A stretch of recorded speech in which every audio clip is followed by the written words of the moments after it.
औलियाए किराम की जिंदगी हम बार बार सुनते हैं, उनकी करामतों को सुनते हैं, उनकी इस्तिकामत को भी सुनते हैं, उनकी तालीमात को भी सुनते हैं, मगर एक तबका है जो तबका औलियाए किराम से इत्तेफाक नहीं रखता और फिर लोग अलग अलग किस्म की बातें करते हैं।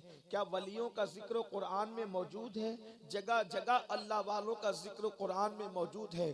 खुद अल्लाह ने नाम लेकर फरमाया, अला इन्ना औलिया अल्लाह ला खौफुन अलैहिम वला हुम यहज़नून, आगाह हो जाओ, बेशक अल्लाह के वलियों को ना खौफ है ना गम है। मेरे प्यारे आका सल्लल्लाहु अलैहि वसल्लम के प्यारे दीवानों, वली वो हैं कि जो गमगीन नहीं, वली वो है जो किसी से खौफजदा नहीं। मेरे आका अलैहिस्सलातु व तस्लीम के प्यारे दीवानों, रूबे जमीन पर कोई वली हो, हर वली शान वाला है, हर वली मकाम और मर्तबे वाला है।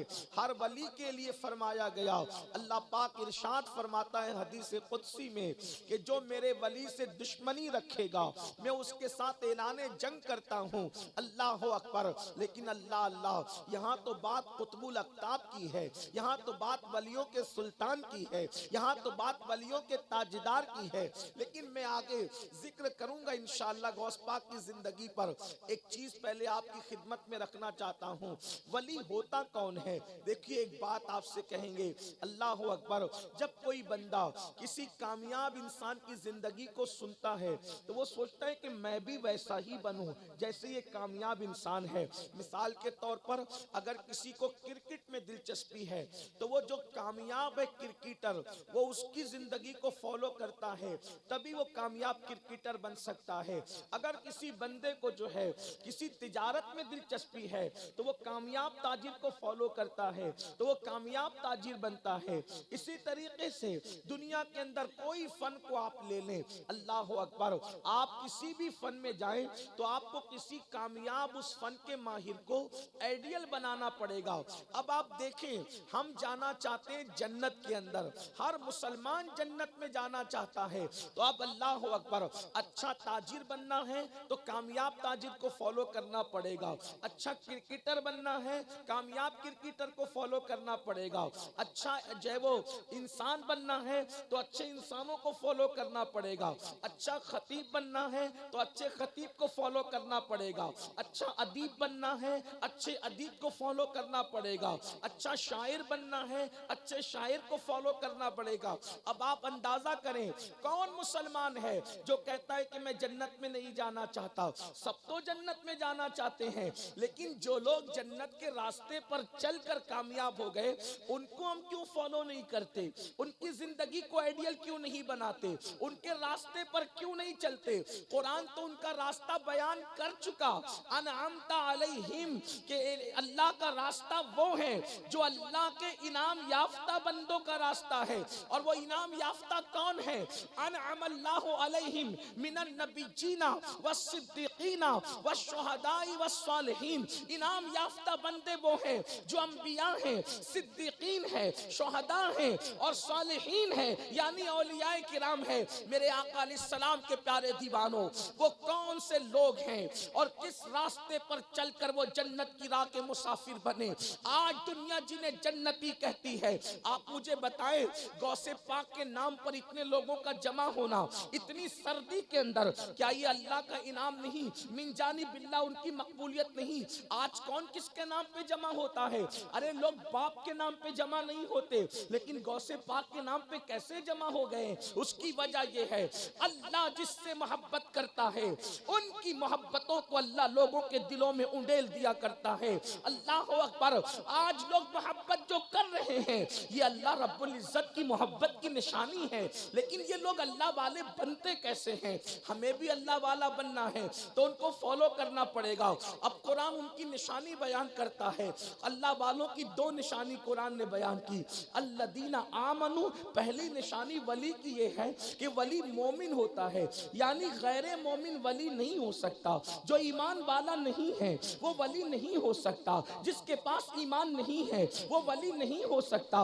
विलायत के लिए पहली मंजिल ईमान है। अल्लाह अकबर और अल्हम्दुलिल्लाह वो हम सबको हासिल है। और दूसरे मकाम पर कुरान कहता है वकानू यत्तकून, कि अल्लाह का जो वली है वो मुत्तकी होता है, अल्लाह से डरने वाला होता है। उसके दिल में अल्लाह का खौफ होता है, उसके दिल में अल्लाह की खशियत होती है। यानी कि कोई बंदा खौफ खुदा के बगैर, खशियत रब्बानी के बगैर, अल्लाह से डरे बगैर कोई विलायत की मंजिल हासिल नहीं कर सकता।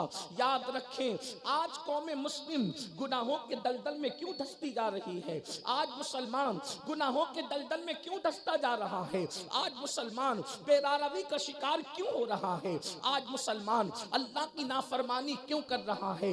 उसकी सबसे बड़ी वजह यह है कि दिलों के अंदर अल्लाह की खशियत नहीं, दिलों के अंदर अल्लाह का डर नहीं, दिलों के अंदर अल्लाह का खौफ नहीं। याद रखना, अल्लाह का खौफ बड़ी नेमत है, अल्लाह का खौफ बड़ी नेमत है। जब दिल में अल्लाह का डर पैदा हो जाए, दिल में अल्लाह का खौफ पैदा हो जाए, तो इंसान खुद ब खुद गुनाहों से दूर होता चला जाता है। आप कहेंगे कि हम अल्लाह से नहीं डरते। मैं कहता हूं आज आप खुद ही फैसला कर लें कि हम अल्लाह से डरते हैं या नहीं डरते। आज ये आपको बताऊं, अगर आप किसी ऑफिस में जा रहे हो, हम और आप किसी ऑफिस में जा रहे हो या किसी जगह पर जा रहे हो या किसी के बंगले में हमने कदम रखा और मुंह में पान है और वहां पर लिखा हुआ है आप सीसीटीवी कैमरे की जद में हैं, आप मुझे बताएं, अगर वहां सीसीटीवी कैमरा लगा हुआ है और लिखा है कि आप सीसीटीवी कैमरे की जद में हैं, तो आपने जो पान खाया है क्या वहां जीने पर आप थूकेंगे? क्या उसकी चौखट पे आप थूकेंगे? वजह आप क्यों एहतियात करेंगे? बल्कि कुछ लोग तो नुकसान के बावजूद थूक निगल लेंगे। उसकी वजह क्या है? वजह यह है कि सीसीटीवी कैमरे की जद में है, यानी कि कैमरे का ऑपरेटर मुझे देख रहा है। अल्लाह अकबर। मुसलमानों मुझे बताओ, अगर अपने जैसा इंसान देख रहा हो तो हम पान भी नहीं थूकते, पान का थूक भी जीने पे नहीं डालते, और अल्लाह हमें देख रहा है, अल्लाह देख रहा है। उसके बावजूद मुसलमान जिना के अड्डे पर, अल्लाह देख रहा है। उसके बावजूद मुसलमान शराब के अड्डे पर, अल्लाह देख रहा है। उसके बावजूद मुसलमान किसी औरत पर पाप की नजर डाल रहा है, अल्लाह देख रहा है। उसके बावजूद मुसलमान हराम खा रहा है, अल्लाह देख रहा है। उसके बावजूद मुसलमान कानों में ईयरफोन लगा करके गाने सुन रहा है, अल्लाह देख रहा है। उसके बावजूद मुसलमान अल्लाह अकबर किसी का कर्ज लेकर के हड़प करता नजर आ रहा है, अल्लाह देख रहा है। उसके बावजूद मुसलमान अपनी बीवी को मार रहा है, उस पर जुल्म कर रहा है, अल्लाह देख रहा है। उसके बावजूद मुसलमान अपने पड़ोसी को तकलीफ दे रहा है, अल्लाह देख रहा है।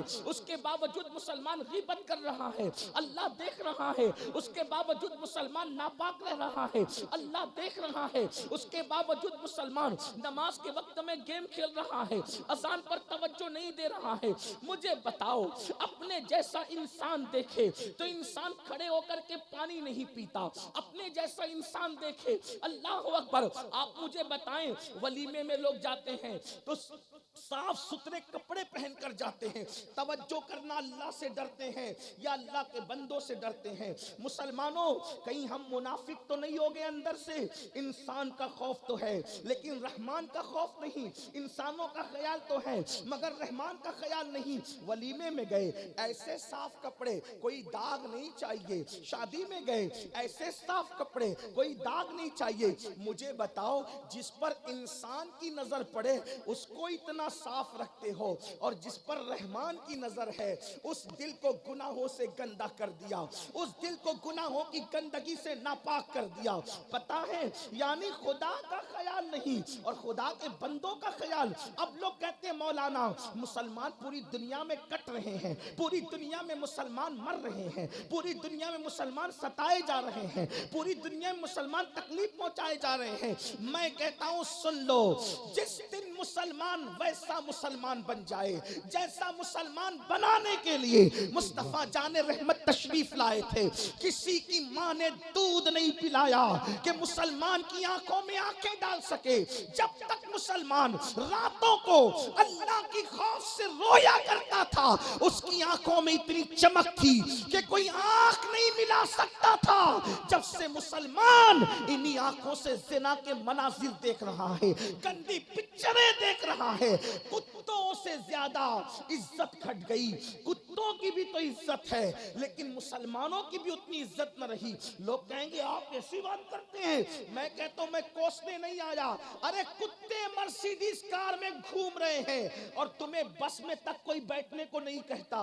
वजह क्या है कि तुमने अल्लाह रब्बुल इज्जत का खौफ बुलाया। जो कौम मस्जिदों को वीरान कर दे उस कौम को इज्जत कैसे मिलेगी? आप कहते हैं नफरतों का दौर है, मौलाना नफरतों का दौर है, लोग हमसे नफरत करते हैं। मैंने कहा दौर कोई हो, हुकूमत सिर्फ मेरे अल्लाह की है। दौर कोई हो, ताकत सिर्फ मेरे अल्लाह की है। दौर कोई हो, हुकूमत सिर्फ मेरे अल्लाह का है। दौर कोई हो, कुव्वत सिर्फ मेरे अल्लाह की है। दौर कोई हो, सब पे कंट्रोल सिर्फ मेरे अल्लाह का है। तुम कहते हो नफरत का दौर है। मैंने कहा कौन नफरत कर रहा है? लोग फला फला नफरत कर रहा है, यानी कि काफिर आपसे नफरत कर रहा है। मैंने कहा तू भी मुसलमान और मेरे गरीब नवाज भी मुसलमान, तुझे बस में बैठने को जगह नहीं देता और वहां जाकर के काफिर फूल चढ़ाता है। क्या बात समझ में आई? गरीब नवाज बता रहे हैं अगर मेरे जैसा मुसलमान बनेगा तो काफिर भी तुझे फूल पेश करते नजर आएंगे। मेरे जैसा मुसलमान बन। नारे तकबीर, नारे रिसालत, मसलके आला हजरत, मसलके आला हजरत हुजूर सैयद अमीनुल कादरी साहिब किबला। नफरतों के दौर में आज दूसरे लोग गरीब नवाज को फूल नहीं पेश कर रहे, हमें तलवार मार रहे, दूसरों को उनको फूल पेश कर रहे। क्यों? क्योंकि तू गरीब नवाज जैसा मुसलमान न, तू गौसे पाक जैसा मुसलमान न रहा। आप कहेंगे उनमें हमें फर्क क्या है? मैंने कहा एक ही फर्क है, तू अपनी मर्जी से जीता है, वो अल्लाह की मर्जी से जीता है। तू अपनी आंखों का इस्तेमाल अपनी मर्जी के मुताबिक करता है, वो लोग अपनी आंखों का इस्तेमाल अल्लाह की मर्जी के मुताबिक करते थे। तू अपनी मर्जी से जो जी में आता है खाता है, वो अल्लाह की मर्जी के मुताबिक खाते थे। उनके पेट में कभी हराम लुकमा नहीं गया, वो हमेशा हलाल खाते थे। उन्होंने माँ बाप की नाफरमानी नहीं की बल्कि फर्मा बरदार थे। अभी पीर साहब कह रहे थे माँ बाप की फर्मा बरदारी के हवाले से मैं अपनी बहनों से भी कहना चाहता हूँ, मेरी बहनों अल्लाह अकबर, अल्लाह वाले उसी माँ की गोद में पैदा होते हैं जो माँ अल्लाह वाली होती है। तारीख का एक वाकया बयान किया जाता है कि सरकार गरीब नवाज जब हिंदुस्तान में तशरीफ ला रहे थे तो आप हिंदुस्तान की सरहद पे पहुंचते पहुंचते ही 5 लाख लोगों को मुसलमान बना चुके। हिंदुस्तान पहुंचते पहुंचते 5 लाख को मुसलमान बना चुके तो आपने सरहद पे रुक कर अपनी अम्मी को खत लिखा, माँ मेरे हाथ पर 5 लाख लोग मुसलमान हो गए, अल्लाह ने मेरी जबान में इतनी तासीर दी कि 5 लाख लोग मुसलमान हो गए। माँ ने खत का जवाब भेजा, बेटा तेरी जबान में तासीर की वजह यह है कि मैंने तुझे बगैर वुजू के कभी दूध नहीं पिलाया। ये उसी की बरकतें हैं कि अल्लाह ने तेरी जबान में तासीर अता की। मेरे प्यारे आका अलैहिस्सलाम के प्यारे दीवानों, जब माए दुरूद पढ़ते हुए दूध पिलाए तो बेटे गरीब नवाज और गौसे पाक जैसे पैदा होते हैं। माए जब बावजूद दूध पिलाए तो बेटे औलिया होते हैं। और जो माए सीरियल देखते हुए दूध पिलाए, फिल्में देखते हुए दूध पिलाए, गाना गुनगुनाते हुए दूध पिलाए, याद रखो ये इस्लाह मुआशरा के जलसों से इस्लाह उस वक्त तक नहीं हो सकती जब तक के माओ की गोद न सवर जाए, जब तक के बाप न सुधर जाए। मेरे आका अलैहिस्सलाम के प्यारे दीवानों, तो सबका खौफ है, रब का खौफ दिल के अंदर नहीं। और ये जितने औलिया किराम हैं ये सब अल्लाह से डरने वाले हैं। अब आइए मैं कुछ औलिया अल्लाह का तस्करा करना चाहता हूँ, थोड़ा सा दिल के कानों से सुने। हो सकता है कि एंड में सरकार गौसे पाक पे करूं ताकि आपको समझ में आए अल्लाह वाले अल्लाह से कितना डरते थे। एक एक बात पेश करूंगा हर वली के मुतालिक, जितनी भी वक्त में गुंजाइश है, जितना आप सुन सकते हैं। सर्दी का ख्याल करते हुए ज्यादा आपका टाइम नहीं लूंगा। आइए देखिए अल्लाह वाले कैसे डरते थे। आओ अल्लाह अकबर, जिस नसब से सरकार गौसियत माप का ताल्लुक है, अल्लाह अल्लाह उसमें मौलाए कायनात उनके अजदाद में से होते हैं। वो अली मुर्तजा, अली फातेह खैबर, अली बाबे मदीनतुल इल्म, अली खातिमुल विलायत, अल्लाह अकबर। ये जद्दे आला है गौसे आजम के, और फिर वो शौहर सैयदा के, और फिर वो शहजादी रसूलुल्लाह की, यही नस्ब है गौसे पाक का। तो आइए अली ये मुर्तजा की जिंदगी को देखें। उन कहने वालों ने कहा, लिखने वालों ने लिखा, वो अली जिसको जन्नत की बशारत मेरे आका ने दी, वो अली ये मुर्तजा करमल्लाहु ताला वजहुल करीम, जिनको मेरे आका ने फरमाया अली तुम जिसको चिट्ठी दोगे वही पुल सदात से सलामती से गुजर जाएगा, जिसको अली चिट्ठी ना दे वो सलामती से नहीं गुजर सकता। लेकिन मौला अली को ये बात सिद्दीक अकबर ने बताई कि रसूलुल्लाह ने मुझसे कहा कि अली जिसको चिट्ठी देंगे वो सलामती से पुल सदात से गुजर के जन्नत में चला जाएगा। तो मौला अली ने मुस्कुरा के कहा, मुझे भी हुजूर ने फरमाया अली उसको चिट्ठी मत देना जिसके दिल में अबू बकर का बुग़्ज़ होगा, अबू बकर के लिए अदावत होगी। पता चला जो सहाबा और अहले बैत का वफादार है पुल सिरात से वही सलामती से गुजरेगा। मेरे इमाम कहते हैं अहले सुन्नत का है बेड़ा पार, असहाबे हुजूर नज्म है और नाव है, इतरत रसूलुल्लाह की। अल्लाह अकबर, ये अली के मुर्तज़ा है। अल्लाह अकबर। मेरे आका दुआ करते हैं, मौला एक लश्कर को रवाना कर रहे हैं, लश्कर को रवाना करते हुए दुआ करते हैं, मौला जब तक मैं अली का चेहरा न देखूं मुझे दुनिया से न उठाना। इतनी मोहब्बत है रसूलुल्लाह को मौला अली से। लेकिन वो अली ये मुर्तज़ा, अल्लाह अकबर, जब रात आती है, रात तारीख होती है, रात अपनी सिया जुल्फों को जब बिखेर देती है, तो अली के मुर्तज़ा रात की तारीकी में अल्लाह के खौफ से ऐसे रोते हैं कि जैसे कोई सांप का डसा हुआ बिलक बिलक कर रोता है, आओ बुका करता है। आप मुझे बताएं वो लोग जिनके चेहरे देखने को रसूलुल्लाह ने इबादत कहा, फरमाया अली का चेहरा देखना इबादत, अली का जिक्र इबादत, वो लोग अल्लाह के खौफ से इतना रोते हैं, वो खशियत रब्बानी दिल में इतनी रखते हैं। अल्लाह अकबर। और मौलाए कायनात रात की तारीकी में अपनी दाढ़ी पकड़ कर कहते हैं, ऐ दुनिया तूने बहुतों को धोखा दिया, ऐ दुनिया तू अली को धोखा मत देना, इसलिए कि दुनिया तुझे 3 तलाकें दे दी गई है, तू मेरे करीब ना आना इसलिए कि तूने बर्बाद किया। मौलाए कायनात ये कह के रोते हैं, रात रोते रोते गुजारते हैं। आपसे पूछना चाहता हूँ, फिर उसके बाद आप देखें नसब के अंदर मौला अली के बाद जो गौसे आजम का शजरा है उसमें इमाम हसन की जात है। अल्लाह अकबर। वो हसन जिनके बारे में मेरे इमाम लिखते हैं, वो हसन मुश्तबा सैयदुल अस्खिया राकिबे दोषे इज्जत पे लाखों सलाम। अल्लाह अकबर। अंदाजा फरमाए, अल्लाह अल्लाह। इमाम हसन कौन हसन? जिनकी शक्ल रसूलुल्लाह के मुशाबे थी, हम शक्ल मुस्तफ़ा थे, रसूलुल्लाह के हम शबी थे। अल्लाह अकबर। इमाम हसन के बारे में हजरत हसन बसरी कहते हैं, जरा दिल के कानों से सुनना मेरी कौम के जवानों, बड़ी माजरत के साथ, आज गुनाह वो कौन सा है जो हमारी जिंदगियों में नहीं और हम जन्नत के ख्वाब देख रहे हैं। याद रखना, मस्जिदें वीरान करके जन्नत का ख्वाब देखने वालों, जिस कौम का ईमान इतना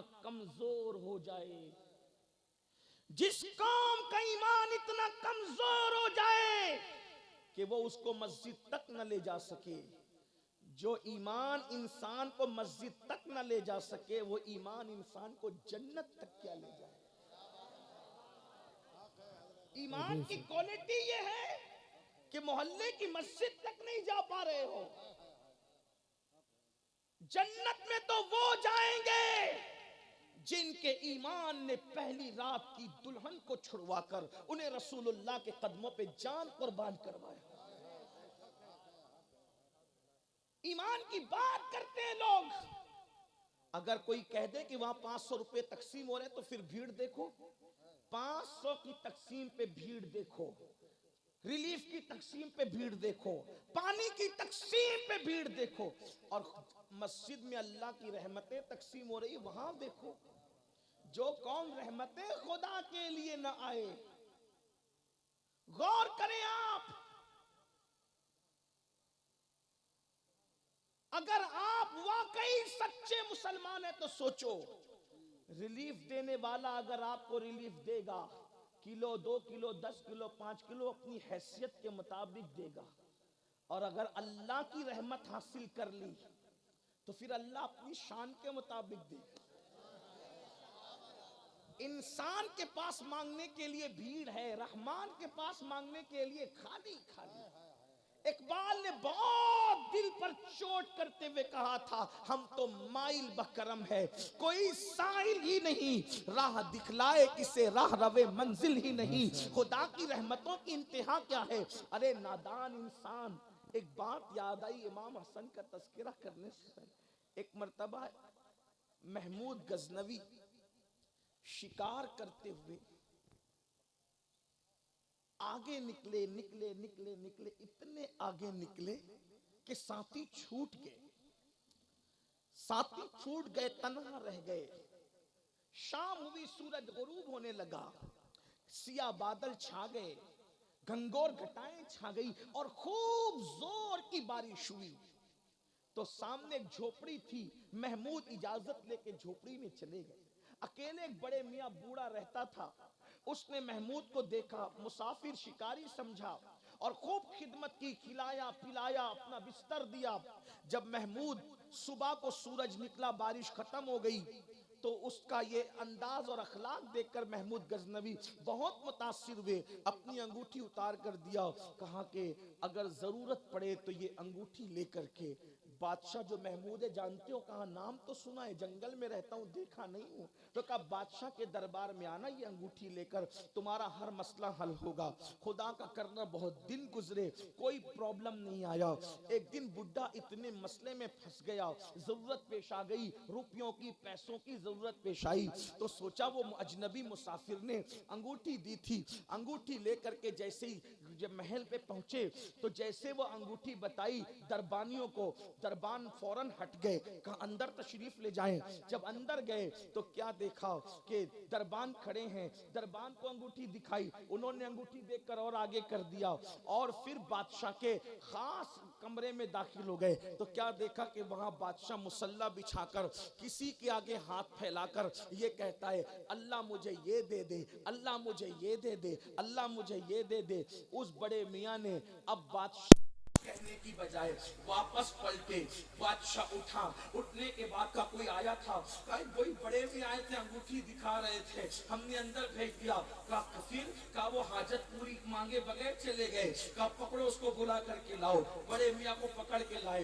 क्या बात है बाबा, कहा कि मेरे झोपड़े में एक अजनबी मुसाफिर आया था, ये अंगूठी दे गया था कि जब मुश्किल वक्त आए तो ये अंगूठी बताकर महल में आना। मैं महल में गया तो कहा क्यों आए थे, वो कहा बड़े मसाइल में घिरा था इसलिए आए थे। वो कहा बगैर मांगे क्यों चले गए, कहा जब मैं गया तो मैंने देखा कि बादशाह किसी के दरबार में हाथ फैला के भीख मांग रहा है, तो मैंने सोचा नादान हूं मैं, बादशाह खुद जिससे मांगता है मैं बादशाह से क्यों मांगू, फिर मैं उससे क्यों ना मांगू जिससे बादशाह खुद भी मांगता है। बादशाह देगा तो अपनी हैसियत के मुताबिक देगा, और जब बादशाहों का बादशाह देगा तो वो देने वाला बना देगा। मुसलमानों सोचो, रिलीफ मांगने के लिए लोगों की मिन्नतें करते हो, भीख और कर्ज मांगने के लिए लोगों की दाढ़ी को हाथ लगाते हो, मगर रोजाना 5 मरतबा हय्या अला सलाह की सदा मस्जिदों से गूंजती है, हय्या अला फलाह की गारंटी पर, मगर मस्जिद में नहीं आते। जब तक मुसलमान मस्जिदों के अंदर आते रहे, मुसलमान हाथ फैलाने वाले नहीं थे, मुसलमान लोगों को देने वाले थे। जब से मस्जिदों से रिश्ता टूट गया, जब से अल्लाह से रिश्ता कमजोर हो गया, आज दर दर के भिखारी बन गए। आओ अपने अल्लाह से रिश्ता मजबूत करें, आओ अपने रब से रिश्ता मजबूत करें। याद रखना, गुनाह करने में लज्जत तो मिल सकती है, मगर गुनाह करने में इज्जत नहीं मिल सकती, गुनाह में सुकून नहीं मिल सकता। गुनाह इंसान को अल्लाह से दूर कर देते हैं। गुनाह करके न किसी कौम को तरक्की मिली है, न हमें तरक्की मिल सकती है। ऐ मेरी कौम के जवानों, रोजी के लिए परेशान हो, कारोबार के लिए परेशान हो, औलाद के लिए परेशान हो, बहनों के रिश्ते के लिए परेशान हो, खुद के रिश्ते के लिए परेशान हो, बेटियों के रिश्ते के लिए परेशान हो, वो कौन कौन सा मसला है जिसका हल मेरे अल्लाह की बारगाह में नहीं। बल्कि एक बात आपको बताऊं मुसलमानों, हमने सब की कदर की, वमा कदरुल्लाह हक्का कदरी, हमने अपने अल्लाह की कदर नहीं की। सोचो तो सही, जो अल्लाह वाहदहू ला शरीक है उसकी कदर नहीं की। जानते हो हमारा अल्लाह हमसे करोड़ों माओ से ज्यादा प्यार करता है। तिलहारी वालों, अगर बुरा लगे तो माफ करना, पीर हमसे जितना प्यार नहीं करता उससे ज्यादा अल्लाह हमसे प्यार करता है।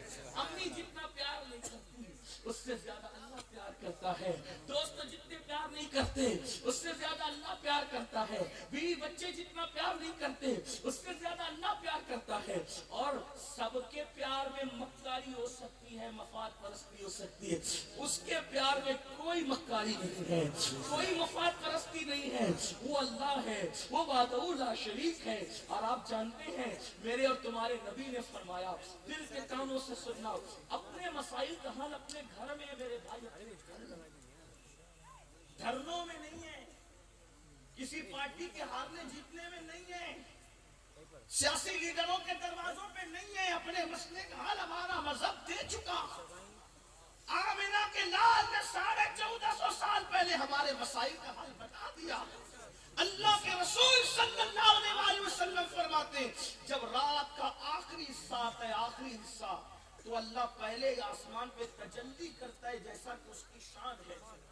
ध्यान से सुनना, पहले आसमान पे नुज़ूल इजलाल फरमाता है जैसा कि उसकी शान है। वो आने जाने से पाक है, लेकिन वो तजल्ली करता है पहले आसमान पर अपनी शान के मुताबिक और अपने बंदों को आवाज लगाता है कोई मेरा बंदा जो मुझसे मग़फ़िरत तलब करे ताकि मैं उसके गुनाहों को माफ कर दूं। है कोई मेरा बंदा जो मुझसे रोजी मांगे ताकि मैं उसको रोजी अता करूं। है कोई मेरा बंदा जो मुझसे औलाद मांगे ताकि मैं उसको औलाद अता करूं। है कोई मेरा बंदा जो मेरी बारगाह में गिड़गिड़ाए ताकि मैं उसके मसाइल को हल करूं। जब अल्लाह खुद फरमा रहा है कि आओ मांग लो, और एक दो दिन नहीं, सिर्फ शबे बरात और शबे कदर का किस्सा नहीं है। अल्लाह के सच्चे नबी ने फरमाया हर रात के आखिरी हिस्से में अल्लाह की रहमतें पुकार पुकार कर कहती है मांगो क्या मांगते हो। लेकिन अल्लाह की मांगने वालों की भीड़ नजर नहीं आती। यही सबसे बड़ा हमारा मसला है। जिस दिन मुसलमान अल्लाह की चौखट पे गिड़गिड़ाने लगे उस दिन अपना हर मसला हल होगा। और याद रखना, दुख मत करो, गम मत करो, अल्लाह मुहम्मदुर रसूलुल्लाह का रब है। सोचो तो सही, जब नबी कभी ना नहीं कहते, मेरे इमाम कहते हैं वाह क्या जूदो करम है शहे पतहा तेरा, नहीं सुनता ही नहीं मांगने वाला तेरा। जब नबी किसी को ना नहीं कहते तो उनका बनाने वाला खुदा हमें महरूम कैसे फरमाएगा, जबकि वो खुद कह रहे मांग लो क्या मांगते हो। लेकिन अफसोस है हम तो गुनाहों में इतना डूब गए, बदकारियों में इतना डूब गए, हम आते ही नहीं खुदा की बारगाह में, हम आते ही नहीं उसकी चौखट पर, हम गिड़गिड़ाने के लिए तैयार नहीं। सबके पास गिड़गिड़ाना चाहते हैं, रब की बारगाह में गिड़गिड़ाना नहीं चाहते। आओ इमाम हसन का जिक्र हो रहा, वो हसन मुश्तबा सैयदुल अस्किया, राकिबे दोष इज्जत पे लाखों सलाम। इमाम हसन बसरी कहते हैं, ये वाकया इमाम हुसैन से भी मंसूब है और इमाम हसन से भी मंसूब। हजरत हसन बसरी कहते हैं मैं हज पे गया तो मैंने क्या देखा कि कोई बंदा जमीन पे सर रखकर ऐसे चिपका हुआ है, जैसे गीला कपड़ा जमीन पे रखो तो वो चिपक जाता है, ऐसे कुछ चिपका हुआ है और खूब रो रहा है, अल्लाह की बारगाह में गिड़गिड़ा रहा है, रो रहा है, गिड़गिड़ा रहा है, आहो पुकार कर रहा है।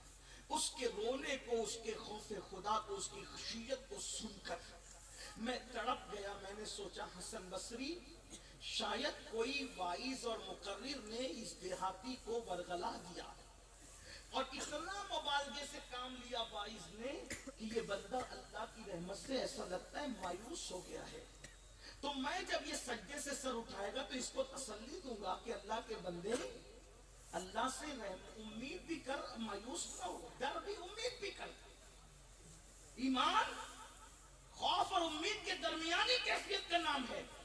जब ये सजदे में था, लेकिन वो इतना रो रहा था कि उसके आंसू बह रहे थे, जमीन से बह रहे थे, दाढ़ी सर थी। मैंने सोचा या अल्लाह इसे तौफीक दे कि सर सजदे से उठा कि ये मर ना जाए, सजदे के अंदर इसकी रूह ना निकल जाए। मैं पहचान नहीं पाया, लेकिन जब उस बंदे ने सर को सजदे से उठाया तो मैं उसकी क्या इस्लाह कर सकता था, वो मेरी इस्लाह हो गई, क्योंकि वो कोई और बंदा नहीं था, वो इमाम हसन इब्ने अली थे, जो अल्लाह के खौफ से इतना आंसू बहा रहे। मैंने सोचा जन्नती जवानों का सरदार जब अल्लाह के लिए इतना रोता है तो हमें कितना रोना चाहिए। मेरी कौम के जवानों, सच बताना, क्या कभी हमें अल्लाह के लिए रोना आता है? अल्लाह के खौफ में कभी रोना आता है? खुदा की खशियत से कभी रोना आता है? 500 की नोट गुम हो जाए तो रो देंगे, किसी का इंतकाल होगा तो रो देंगे, लेकिन कभी अपने गुनाहों को याद करके इतने गाफिल हो गए कि शैतान भी कभी कभी पनाह मांगता होगा। हाय, हदीस ऐसी है, अल्लाह के रसूल अलैहिस्सलाम फरमाते हैं जब कोई मर्द किसी मर्द के साथ बदफेली करता है तो शैतान अल्लाह के डर की वजह से वहां से भाग जाता है। शैतान भाग जाता है मर्द जब मर्द के साथ बदफेली। और कितनी बदफेली हो रही है आजकल, तो दोस्ती ही इसी वजह से होती है कि किसी खूबसूरत से दोस्ती करेंगे तो उसके साथ बदफेली करने का मौका मिलेगा। हालांकि शैतान वहां से भागता है। शैतान, ये अपनी तरफ से नहीं कह रहा हूं, हवाले के तौर पे किताब का नाम जाकर देख लेना। कुर्रतुल उयून के अंदर फकीह अबुल्लाह समरकंदी ने लिखा, जब कोई मर्द किसी मर्द के साथ बदी करता है तो शैतान भी वहां से भाग जाता है। और इतना ही नहीं, बल्कि अल्लाह का अर्श कांप जाता है और उस वक्त अल्लाह का अज़ाब जमीन पर आने लगता है तो फरिश्ते अर्श को पकड़ करके कुल अल्लाह की तिलावत शुरू करते हैं और उस वक्त तक वो तिलावत जारी रखते हैं जब तक अल्लाह का गजब ठंडा नहीं हो जाता। खुदा के गजब का जोश और खुदा के गजब और उसके जलाल की कैफियत जो है, अल्लाह अकबर, अल्लाह अकबर, वो जो गजब की कैफियत होती है जब तक कि वो ठंडी नहीं हो जाती उस वक्त तक के फरिश्ते कुल अल्लाह पढ़ते रहते हैं। यानी कि इंसान इतना गिर गया कि कहीं शैतान भी भाग रहा है।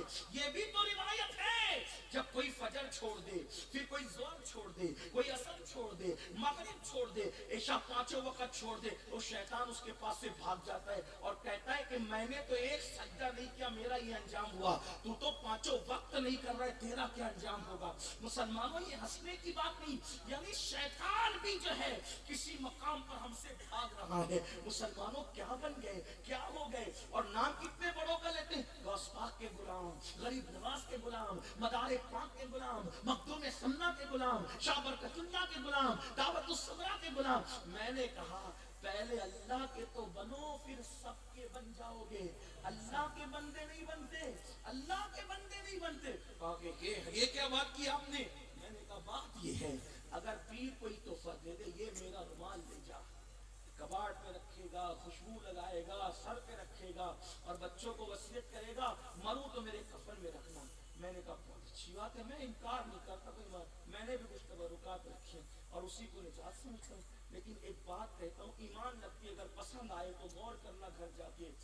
पीर के दिए हुए तोहफे की इतनी कदर की, लेकिन अल्लाह के दिए हुए तोहफे की क्या कदर कर रहे हो? अल्लाह के दिए हुए तोहफे की क्या, अल्लाह ने क्या तोहफा दिया? मैंने कहा तोहफे को, उसी तोहफे को नमाज कहते हैं।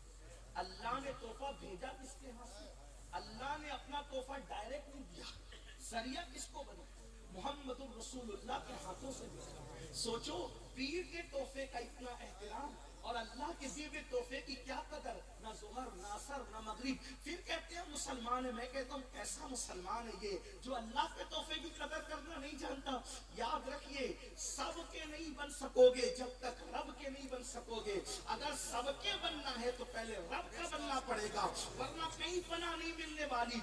जिस गौस पाक का जश्न मनाने आए हो ना, वो सरकार गौस पाक फरमाते हैं कि बेनमाजी मरे तो उसे मुसलमानों के कब्रिस्तान में दफन मत करना। मैं यहाँ डर कर सोचता हूँ, या अल्लाह, जो गौसे आजम बेनमाजी को मुसलमानों के कब्रिस्तान में गवारा नहीं करते, वो गौसे आजम बेनमाजियों को अपने सिलसिले में कैसे पसंद करेंगे। याद रखना, कादरियत का ढोंग रचाने वालों, कादरियत अपने बाप की जायदाद नहीं है, कादरियत गौसे आजम की रजा का नाम है। वो जिसे चाहे अपना सिलसिला अता कर दे, और उसकी निशानी क्या है? अरे वो अपना सिलसिला अगर चोर को दे देते हैं तो चोर कुतुब बन जाता है। हमने कैसे कादरियत ली कि हम नमाजी भी ना बन सके। नारे तकबीर, नारे रिसालत। कि हम नमाजी भी ना बन सके। आप कहेंगे कि गौस पाक, मैंने कहा वहां चोरी करने कोई जाए तो वो भी कुतुब, चोरी करने जाए तो भी कुतुब बन जाए। आइए, मैं अपने तो मुर्शिद की बात ही निकाली है, हमारा गौर से जुड़ा है। विलायत की दुनिया में कोई मिसाल नहीं है, कोई मिसाल नहीं है। जैसे नबुव्वत की कायनात में हमारे नबी की कोई मिसाल नहीं, वैसे विलायत की कायनात में गौसे आजम की कोई मिसाल नहीं। अरे इतनी बड़ी बड़ी हस्तियां अल्लाह ने हमारे दरमियान भेजी, उनकी कद्र करो और उनके वफादार बनो। जबान से नहीं, दिल उनके लिए कुर्बान करो, सच्चे वफादार बनो, उनकी तालीमात को सीने से लगाओ। एक चोर था, शायद सुना होगा, चोर था, चोरी करने निकला, रात भर इधर उधर टामक टोइया की, कुछ नजर नहीं आया, कुछ नहीं मिला, जंगल में थक के बैठा। हुजूर गौसे पाक जा रहे थे जंगल से अकेले। अच्छा, ये भी मुर्शिदों की पहचान है, इतने बड़े बड़े लोग थे लेकिन अकेले घूमते थे। हैं? उनकी सादगी को देखो, उनकी आजिज़ी देखो, अकेले घूम, अकेले जा रहे। और गौस पाक का हुलिया दुबले पतले से थे, चौड़ा सीना था, गोल सा चेहरा था, भवें आपस में मिली हुई थी, बड़ी बड़ी आंखें थी, और आपकी दाढ़ी दराज थी, सीने को ढकती थी, बारों हंसती थी, आवाज भी बहुत बुलंद थी। निकले अकेले। चोर ने देखा मुर्शिद गौस पाक को, और ये भी सुने गौस पाक इतने कीमती कपड़े पहनते थे कि इतना कीमती कपड़ा बादशाह वक्त को भी मैसर नहीं आता। और एक बार जो पहना, दूसरे दिन किसी गरीब को उतार करके पहना दिया, फिर आप दूसरा नया पहनते थे। इसका मतलब ये कि अच्छे कपड़े पहनना मना नहीं है, अच्छे कपड़े पहनो लेकिन अच्छे अमल भी करो। अच्छा खाना मना नहीं, अच्छा खाना खाओ, अच्छे अमल भी करो। बल्कि इस नियत से अच्छा खाओगे ना कि ताकत आएगी तो इबादत करूंगा, तो वो खाना भी इबादत है। हाँ, और इबादत अगर अच्छे कपड़े इस नियत से पहने कि अच्छे कपड़े पहन के अल्लाह के दरबार में खड़े होकर इबादत करूंगा, तो फिर वो लिबास पहनना भी इबादत है। इस्लाम रहबानियत का नाम नहीं है। तो गौस पाक ने कीमती कपड़ा पहना था और मुर्शिद जा रहे थे। चोर ने सोचा मुर्शिद जा रहे और है दुबले पतले, यानी दुबले पतलों को तो लोग कमजोर ही समझते हैं ना, तो सोचा अकेले हैं, जंगल है और जुब्बा कीमती है, अगर उतार लूंगा, छीन लूंगा तो कम से कम दिन भर का खर्चा तो इससे निकलना ही बड़ा कीमती है। पीछे से गया और जैसे ही जुब्बा पकड़ा तो वाकई वो गौस पाक थे। हमारे आका लोग झिड़कने वाले नहीं, हाँ, हमारे आका की शान ही मिला। न मोहम्मद रसूलुल्लाह ने कभी किसी को झिड़का, न सिद्दीक अकबर ने, न फारूक आजम ने, न उस्मान गनी ने, न मौला अली ने, न इमाम हसन ने, न इमाम हुसैन ने, न गौस आजम ने, न गरीब नवाज ने। वो तो गैरों को भी अपना बना, तो गैरों को भी अपना। पीछे से जुब्बा छीनने के लिए, जुब्बा छीनने के लिए चोर ने जैसे जुब्बा पकड़ा, गौस पाक ने हाथ उठा के कहा, मौला अब्दुल कादिर का दामन थाम लिया है, लाज तेरे हाथ है। अब्दुल कादिर का दामन पकड़ लिया है, लाज तेरे हाथ है। दामन पकड़ लिया, इतना कहना था कि उसी वक्त खुदा ने उसको मकाम कुतुबियत अता फरमाया। चोरी से तौबा कर गया, पीछे से दामन पकड़ा, जुब्बा चुराने, मुरीद बनने के लिए नहीं, जुब्बा चुराने के लिए। लेकिन दामने गौसे की शान ये कि उसको कुतुबियत तक पहुंचा। हमने कौन सा दामन पकड़ा? अब तक झूठ भी नहीं छूटा, अब भी ज़िना के मनाज़िर दिख रहे हैं। गौस पाक वाले ऐसे होते हैं, गौस पाक वाले जो हम कर रहे हैं, गौस पाक वाले अल्लाह की इबादत में आप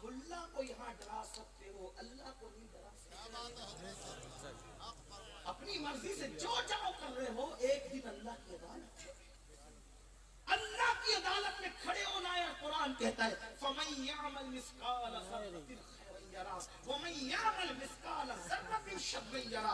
एक जर्रा बराबर नेकी करोगे अल्लाह वो भी दिखाएगा, जर्रा बराबर गुनाह करोगे अल्लाह वो भी दिखाएगा। तो गौसे पाक का सिलसिला और गौस पाक तो गौस पाक हम लोग असल में मसला ये है मेरे भाई कि हम लोगों की जबान से भी तासीर इसलिए गई कि हम लोग भी ऐसे ही जैसे आप है वैसे हैं, बल्कि आपसे भी बुरे हम लोग, इसलिए हमारी जबानों में। वरना गौस पाक के यहाँ जो आ जाता था बयान सुनने, वो सुधर के जाता था। आज जलसे खूब हो रहे हैं, सुधरने का लोग नाम ही नहीं। क्यों? इसलिए कि जैसे आप वैसे हम, बल्कि हम तो, मैं अपनी बात करूं, ये तो अल्लाह वाले लोग इनकी करता, हम तो आपसे भी गैर। गौस पाक के यहाँ तो जो बयान करते थे गौस पाक, अल्लाह अकबर, उस बयान का तो हाल ही जुदा था, हालात ही अलग थे। और वहां तो बयान की जो कैफियत होती थी, 500-500 लोग मुसलमान, एक महफिल में 500-500 ईसाई मुसलमान हो रहे हैं, बेनमाजी तौबा कर रहे हैं। इनकलाब आया आपके खिताब से। आइए एक बात आपको बताऊं, बहुत तासीर थी और तासीर की वजह क्या? अल्लाह करे वो तासीर की खैरात खुदा हमें और आपको भी अता करे। गौस पाक ने बयान नहीं किया, तकरीबन 35 साल से भी ऊपर की उम्र हो गई, लेकिन बयान कभी नहीं किया। एक दिन ज़ोहर की नमाज के बाद केलोला कर रहे थे, तो रसूलुल्लाह की ज़ियारत हुई, आका की ज़ियारत हुई और मौलाए कायनात साथ में थे। तो मौला मुश्किल कुशा और सैयदना मुस्तफा जान रहमत ने फरमाया, शहजादे अब्दुल कादिर, तुम बयान क्यों नहीं करते, तुम बात क्यों नहीं करते, खिताब क्यों नहीं करते? तो उसके नाना जान, ये सब अरबी लोग हैं, अरब का माहौल है, मैं अजमी हूँ, मैं इनके दरमियान कैसे खिताब करूँ? तो हुजूर ने मैं खिताब करो, तो हुजूर मैं कैसे करूँ? तो आका अलैहिस्सलाम ने 7 मरतबा अपना लुआब गौसे आजम के मुंह में डाला, 7 बार। और मौला अली से भी कहा तुम भी डाल दो, तो मौला अली ने 6 मरतबा डाला। क्या मतलब हुआ? जितनी बार नबी ने डाला उतनी बार अली ने, क्यों? ताकि बराबरी ना हो जाए। वो अली हो के बराबरी नहीं करते। और यहाँ मौलवी कहते हैं हम नबी की तरह, नबी हमारी तरह। देखिए अकल कहाँ गई है, फिर भी कहते हैं हम मुसलमान हैं। यही तो गंदगी है, सवाल की तो वजह वही है। वो अली होकर बराबरी का तस्वुर नहीं करते। हम नबी, अरे कैसे नबी की तरह? आप बुरा नहीं माने, मैं बात सच्ची कर रहा हूँ। कैसे नबी की तरह? मौलवी साहब कैसे नबी की तरह? जाहिर में नबी की तरह। मैंने कहा जाहिर का मतलब क्या? कि तेरी नाक हुजूर की नाक की तरह, तेरी आंख हुजूर की आंख की तरह, तेरी पेशानी हुजूर की पेशानी की तरह, तेरे अबरू नबी की अबरू की तरह। और तेरा एक छोटा एक बड़ा अबरू, और उनके कहा वो खमदार अबरू जिसके सजदे को मेहराबे काबा झुकी, उन भवों की लताफ पे लाखों सलाम है। जिसके अबरू की खमदारी को देख करके मेहराबे काबा झुक जाए, उसके अबरू के बराबरी की बात करते हो? और फिर सोच तो सही, तू कहता है बर जाहिर में मेरी तरह। हमने कहा मेरे भाई ये तू जाहिर में कैसी बात करता है? जाहिर का मतलब ये कि तेरा भी पसीना उनका भी पसीना, और तेरे पसीने पर तेरी बीवी भी नाक चढ़ाए। और उनके पसीने की शान ये है, अगर दुल्हन को मिल जाए तो मेरे इमाम कहते हैं वल्लाह जो मिल जाए मेरे गुल का पसीना, मांगे न कभी इत्र न फिर चाहे दुल्हन फूल। और मेरे इमाम ने मलने की बात नहीं की, सिर्फ मिलने की बात की। अगर उनका पसीना मिल जाए तो दुल्हन खुशबू नहीं मांगती, और अगर मल जाए तो उसकी नस्लें भी महकती नजर आती है। जिस दुल्हन को नबी का पसीना लग गया था, उसके घर में जितने बच्चे पैदा हुए सबके जिस्म से खुशबू आया करती थी। लोगों ने उसको खुशबू वालों का घर कहना शुरू कर दिया। ये उनका पसीना, आपके पसीने से बीवी भी हैरान है, और उनका पसीना अल्लाह अल्लाह क्या, वल्लाह जो मिल जाए मेरे गुल का पसीना। सहाबा कहते हैं कि जिसे खुशबू नहीं मिलती थी वो हुजूर का पसीना लगाता, और जब पसीना मिल जाए, बल्कि उनके हाथ भी इतने खुशबूदार थे कि जो सुबह को मुसाफा करता था शाम तक उसके हाथ महकते रहते थे। वो जिस गली से गुजरते थे उस गली में खुशबू रहती थी, तो ढूंढने वाले सहाबा किसी से पूछते नहीं थे आका कहाँ है, आका कहाँ है। जिधर से ताज़ा खुशबू आती थी उसी गली में चले जाते थे, हुजूर को तलाश लिया करते थे। मेरे इमाम इसलिए तो कहते हैं क्या महकते हैं महकने वाले, मुंह पे चलते हैं भटकने वाले, जगमगा उठी मेरी गोर की खाक तेरे कुर्बान चमकने वाले, और हुस्न तेरा सा ना देखा ना सुना, हुस्न तेरा सा ना देखा ना सुना, हुस्न तेरा सा ना देखा ना सुना। कहते हैं अगले जमाने वाले, कहते हैं अगले जमाने वाले, और वही धूम उनकी है माशाअल्लाह, मिट गए आप मिटाने वाले। तो याद रखिए हम जाहिर में भी उनकी तरह नहीं है। अरे कोई हमें देखे तो नमाजी नहीं बनता, और जो उनको देख ले वो सहाबी बन जाया करता। क्या फर्क है? सुभान अल्लाह। हमें देख के कोई नमाजी ना बने, उनको देख के सहाबी। और वो कौन सहाबी के लिए फरमाया, आका फरमाते हैं जो मेरा सहाबी उस पे जहन्नम हराम है, जिसने मुझे ईमान की हालत में देखा उस पे जहन्नम की आग हराम हो। और वो ऐसा हो गया कि जो उसको भी ईमान की हालत में देखे उस पे भी जहन्नम की आग हराम हो। देखो ये नबी की शान। बहरहाल बात दूर ना निकले तो जल्दी जल्दी चलते। तो मौलाए कायनात ने 6 बार डाला, रसूलुल्लाह ने 7। अब गौस पाक कहते हैं मुझे तकरीर ऐसी आने लगी जैसे लोगों को उल्टी आती, ऐसे उल्टी आए तो आदमी कंट्रोल नहीं कर पाता। फरमाते हैं ऐसे मेरी तकरीर कंट्रोल नहीं हो। मैंने वहां पर जो है वो महफिल सजा ली और लोग आते चले गए। पहले आए तो हुजरा भरा, मदरसा भरा, फिर जामा मस्जिद भरने लगी, फिर मेरा मिंबर, इतने लोग आए कि ईदगाह में ले जा करके रखना पड़ा। एक एक महफिल में 70-70 हजार लोग आते थे। और ये तो इंसान थे, जिन्नात अलग। और ये तो इंसान और जिन्नात थे। गौस पाक 2 मरतबा जब तकरीर शुरू करते थे 2 मरतबा कहते थे अल्हम्दुलिल्लाह, फिर रुक जाते, फिर कहते थे अल्हम्दुलिल्लाह, फिर खुतबा पढ़ते थे। वो कहते 2 बार अल्हम्दुलिल्लाह क्यों कहते हैं? कहा जब मैं पहली बार अल्हम्दुलिल्लाह कहता हूँ तो दुनिया में जहां जहां भी वली रहते हैं सब वली सारे काम छोड़ करके अब तैयार हो जाते हैं कि गौस पाक का बयान शुरू हो रहा है, हमने सुनना है। यानी पहली मर्तबा की अल्हम्द पर सारे वली अटेंशन कि किसी का। अब लोग कहते हैं हमारा लाइव तो लोग 6 मुल्कों में देखते हैं, 5 मुल्कों। मैंने कहा इंटरनेट के भिखारी, अगर आज तेरा देखते हैं तो क्या कमाल है। मेरे मुर्शिद ने तो अपने जमाने में पूरी दुनिया के वलियों को सुनाया है। माशाअल्लाह। और एक बात बताऊं, सिर्फ सुनाया नहीं है, दिखाया भी। हाँ, बयान दिखाया भी। आप कहेंगे कैसे? मैं कहा एक दिन ऐसा हो गया कि गौस पाक खिताब कर, जब खिताब करते थे तो बड़े जलाल में करते, वास करते थे, बात करते थे तो बहुत ठहर ठहर के करते थे, और जब वास करते थे तो जलाल की कैफियत होती। 70,000 का मजमा होता था। पहला आदमी यहाँ बैठ के जैसे सुनता था, आखिरी आदमी भी वैसे ही सुनता था। 70,000 का मजमा। ये उनकी करामत थी जो रसूलुल्लाह के मोजिज़े की सदक़े में उनको नसीब हुई। सब लोग यकसा सुनते थे। और एक बात और सुन, तो बयान था, जलाल में बयान कर रहे थे, और बयान के दरमियान जलाल की कैफियत में अमामा जो था उसका शिमला यूं निकल गया। हमारे बुजुर्गों का तरीका यही है, जब ये वाक़या हमारे अक्सर बुजुर्ग लोग बयान करते हैं कि गौस पाक का शिमला निकल गया तो वो अदबन निकाल देते हैं। इसलिए निकाल देते हैं कि मुर्शिद के निकलने का जिक्र हो रहा हो तो हमारा कैसे सजा रहे। तो ये अजरा है, हालांकि कोई ज़रूरी लाजमी नहीं है। मैं भी अपने आकाओं के तरीके पे चलते हुए ऐसा कर, शिमला निकल गया। महफिल में जितने मौजूद थे सब ने अपनी अपनी टोपियां और अमामे गौस पाक के कदमों में ला के रख दी। आपका शिमला निकल गया तो सबने ला के रख दी। गौस पाक ने बयान के दरमियान फिर शिमले को दुरुस्त किया और फरमाया सब उठा लो अपना। सब ने उठा लिया, सब ने उठा के पहन लिया। एक दुपट्टा रखा रह गया, एक दुपट्टा रखा रह गया। सबने उठा लिया, सबने पहन लिया, एक दुपट्टा रखा रह गया। गौस पाक ने वो दुपट्टा उठाया, उसको अपने कंधे पे डाल दिया। कंधे पे डाला तो एक हाथ आया और उसने वहां से उठा लिया। लोगों ने देखा तो पूछा हुजूर ये क्या? फरमाया कि तुम ही नहीं सुन रहे थे, एक पास के गांव में एक वलिया वो भी सुन रही थी अपने घर में बैठ के। जब मेरे शिमले के हटने से तुमने अपने अपने अमामे और टोपियां मेरे कदमों में डाली तो उसने भी अपना दुपट्टा मेरे कदमों में डाल दिया। सुभान अल्लाह, माशाअल्लाह। भाई बगैर देखे तो ये कैफियत नहीं पैदा हो सकती ना कि किसी का अमामे का शिमला खुला। बगैर देखे तो ये पोजीशन नहीं हो।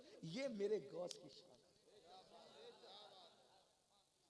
इसीलिए तो इमाम कहते हैं शुक्र के जोश में जो है वो तुझे क्या जाने, खिज्र के होश से पूछे कोई रुतबा तेरा, और वाह क्या मर्तबा है गौस है बाला तेरा, ऊंचे ऊंचों के सरों से कदम आला तेरा, सर भला क्या कोई जाने के है कैसा तेरा, औलिया मलते हैं आंखें वो है तलवा तेरा, तू हुसैनी हसनी क्यों ना मुहैयती हो, ऐ खिजर मजमे बहरैन है चश्मा तेरा, और क्यों ना कासिम हो कि तू इब्ने अबुल कासिम है, क्यों ना कासिम हो कि तू इब्ने अबुल कासिम है, क्यों ना कादिर हो के मुख्तार है बाबा तेरा, इब्ने ज़हरा को मुबारक हो अरूसे कुदरत, हम कादरी पाए तसद्दुक मेरे दूल्हा तेरा, और अपना तारुफ ये है तुझसे दर से सग, और सग से है मुझको निस्बत, मेरी गर्दन में भी है दूर का डोरा तेरा, तो फिर इस निशानी के जो सग है नहीं मारे जाते, हश्र तक मेरे गले में रहे पट्टा तेरा, और क्या दबे जिसमें हिमायत का हो पंजा तेरा, शेर को खतरे में लाता नहीं कुत्ता तेरा। तो गुफ्तगू इख्तिताम को पहुंचती है। सरकार गौसे पाक जब बयान करते थे 70 हजार लोग, 400 लोग कलम दवात लेके लिखते बैठते थे गौस पाक कह क्या रहे। बल्कि एक साहब ने गौस पाक के दौर में जिन्नात की तस्खीर का अमल किया था। ये आप थक तो नहीं गए ना, ये वाकया में बयान कर सकता हूँ ना, ये इतना बयान करके पूरा करते हैं। हाँ सर्दी का मौसम है, मुझे ख्याल है, क्योंकि आप अकीदत में तो बैठ सकते हैं लेकिन ज़रूरतें आपका दिल हमसे अकीदत करता है लेकिन आपकी ज़रूरतों को हमसे अकीदत नहीं है, तो इसलिए ज़रूरतों का ख्याल करना भी हमारी जिम्मेदारी है। तो तवज्जो करें, जिन्नात की तस्कीर का अमल किया था और उन्होंने अमल किया तो जिन्नात देर से पहुंचे। उन्होंने कहा भाई मैंने तस्कीर का अमल मेहनत से किया है, तुम देर से क्यों आए? कहा इस टाइम न बुलाया करना वरना आएंगे ही नहीं। क्यों? कहा कि इस टाइम गौस पाक बयान करते हैं और हम सब उनके बयान में जाते हैं। कहा गौस पाक के बयान में तुम लोग भी जाते हो, जिन्नात भी? कहा हाँ, इंसानों से ज्यादा जिन्नात रहते हैं। ये गौस पाक है।